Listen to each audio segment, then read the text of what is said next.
پاکستانی طالبان وایي اسلام آباد په خپلو تعهداتو عمل ونه کړ، اوربند نه غځوو.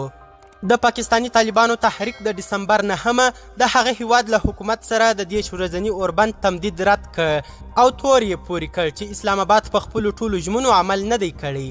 د پاکستانی طالبانو تحریک د یوې میاشتې اوربند له پای ته رسېدو څو ساعته مخکې چې د نومبر په 9 لاسلیک شوی و دا پریکړه اعلان کړه.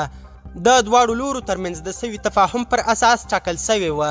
دا 10 ورځنی اوربند د افغان طالبانو په منځګړیتوب د راتلونکو مذاکراتو زمینه مساحه کړي او دواړو لورو توافق کړی و چې په مستقیمو مذاکراتو کې د پرمختګ په صورت کې به اوربند تمدید کړي.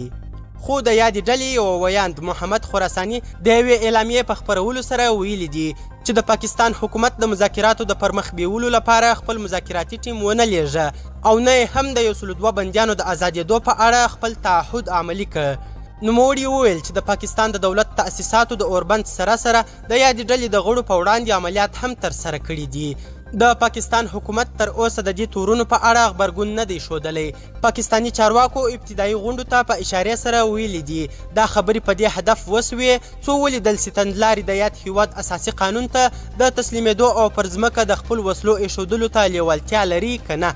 د پاکستان د ملي امنیت سلاکار معید یوسف د تیرې میلادي میاشتې په پای کې وویل چې د 10 ورځني اوربند هدف دا و چې ولیدل چې آیا پاکستانی طالبان د هغو شرایطو پر اساس د سولې له بهیر سره د یوځای کېدو لیوالتیا لري چې د پاکستان حکومت ایښی و که نه. نوموړي زیاته کړه سور خط ډیر روښانه دی، هیڅ چاته اجازه نه ورکول کیږي چې د پاکستان اساسي قانون وننګوي، خپل حکومتي سیستم یا قوانین نافذ کړي او بیرته له تاوتریخوالي ډک فعالیتونه پیل کړي. د پاکستانی طالبانو تحریک د تیرو کلونو په جریان کې په هغه هیواد کې د ځانمرګو او نورو تروریستي بریدونو مسؤلیت پر غاړه اخیستی دی، هغه بریدونه چې د امنیتي ځواکونو په ګډون په لسګونه زره پاکستانیان پکې وژل سوي دي.